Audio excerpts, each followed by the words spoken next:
ज़िंदगी में हमें वो नहीं मिलता जो हमें चाहिए। ज़िंदगी में हमें वो चीज़ मिलती है जिसके हम लायक होते हैं। खुद से किया गया काम ज़्यादा सक्सेसफुल होता है।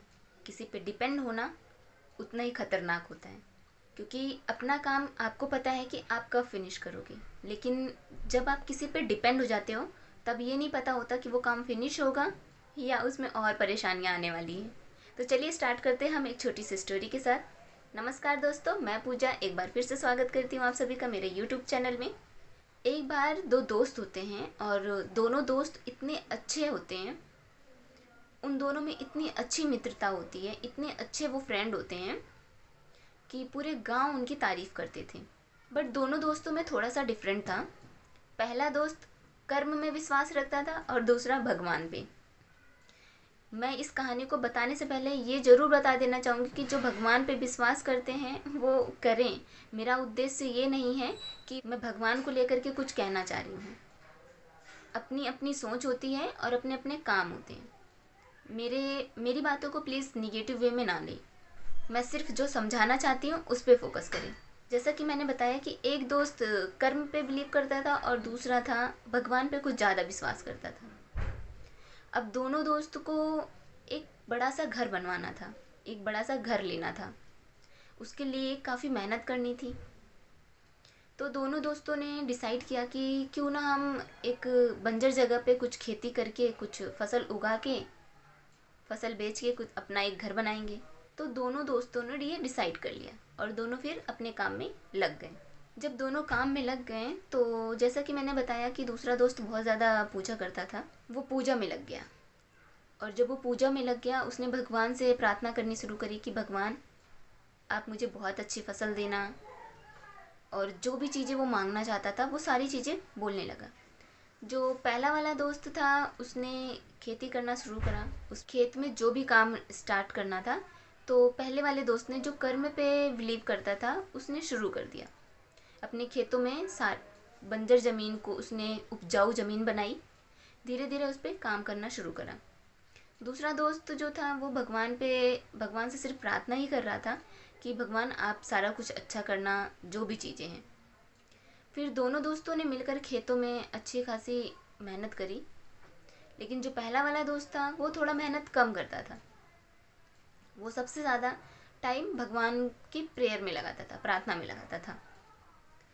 तो धीरे धीरे फसल तैयार हुई। जब कटाई की बारी आई तो पहले वाले दोस्त ने बोला कि भगवान प्लीज़ कटाई पूरी कर दो।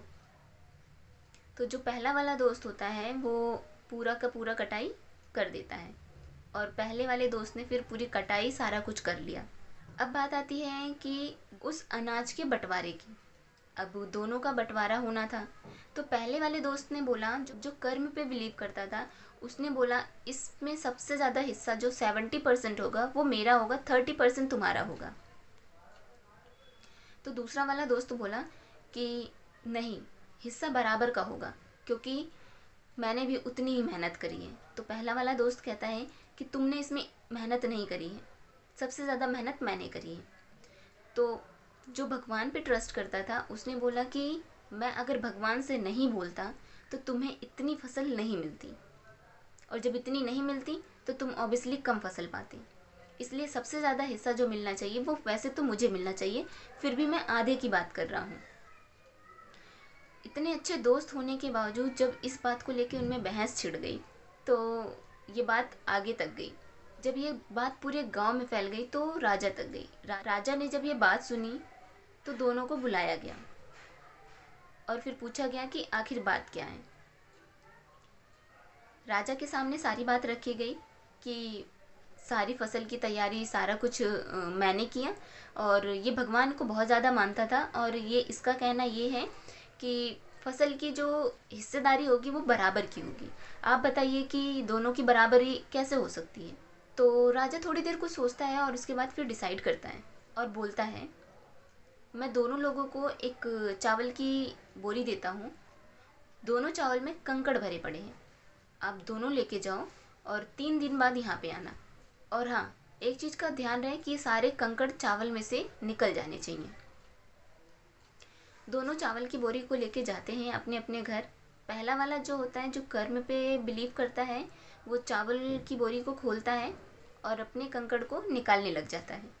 लेकिन जो दूसरा वाला होता है वो भगवान को कुछ ज़्यादा ही मानता है। पूरी रात वो 3 दिन तक लगातार भगवान की पूजा करता है और कहता है, भगवान उस चावल में से कंकड़ निकाल दीजिए प्लीज़, ये बोलता है। और फिर ऐसे ही 3 दिन निकल जाते हैं। जब 3 दिन निकल जाते हैं और राजा के पास फिर से वो लोग पेश होते हैं, तो राजा बोलते हैं कि अपने अपने चावल की बोरी दिखाओ। जब चावल की बोरी दिखाते हैं तो पहला वाला जो कर्म पे ट्रस्ट करता है वो ओपन करता है, उसमें कंकड़ नहीं होते हैं। लेकिन जो दूसरा वाला होता है उसकी बोरी सेम की सेम होती है, उसमें पूरे कंकड़ भरे होते हैं। तब राजा उस दूसरे वाले फ्रेंड को बोलते हैं, जब तक तुम इसमें से कंकड़ नहीं निकालोगे तब तक कंकड़ भगवान निकालने नहीं आएंगे। भगवान आपको पीछे से सपोर्ट करते हैं आपके काम को लेकर के, ना कि वो खुद उतर के आते हैं उस काम को करने के लिए। और सबसे ज़्यादा जो अब उस अनाज में हिस्सा मिलेगा वो 70% का तुम्हारे दोस्त को मिलेगा, क्योंकि इसने सबसे ज़्यादा मेहनत करी है और इसने कर्म करा है। अब तुम खुद देखो कि भगवान के भरोसे रहते तो इस बोरी में से कंकड़ नहीं निकला। जब उस वक्त भी प्रार्थना कर रहे थे तब ये काम कर रहा था उस पर, और काम करने की वजह से इतना अनाज मिला, ना कि सिर्फ भगवान के भरोसे बैठने से। दोस्तों, मैं इस कहानी से आप लोगों को सिर्फ इतना बताना चाहती हूँ कि भगवान भी आपको तभी सपोर्ट कर पाते हैं जब आप अपने काम को करना चाहते हो। जब तक आप खुद से अपने काम को नहीं करोगे तो भगवान उतर कर नहीं आएंगे आपका सपोर्ट करने के लिए। उसको आपको खुद से करना पड़ेगा, आगे खुद बढ़ना पड़ेगा। अंधश्रद्धा मत फैलाओ, सिर्फ कर्म पे बिलीव करो। इसी के साथ मैं अपना वीडियो यहीं समाप्त करती हूँ। आशा करती हूँ कि आपको मेरा ये वीडियो पसंद आया होगा। अभी तक आपने मेरे चैनल को सब्सक्राइब नहीं किया है तो लाइक, सब्सक्राइब, शेयर करना ना भूलें। फिर मिलते हैं नए टॉपिक के साथ, नए वीडियो के साथ और नए स्टोरी के साथ। तब तक के लिए हंसते रहिए, मुस्कुराते रहिए और देखते रहिए मेरा यूट्यूब चैनल। जय हिंद।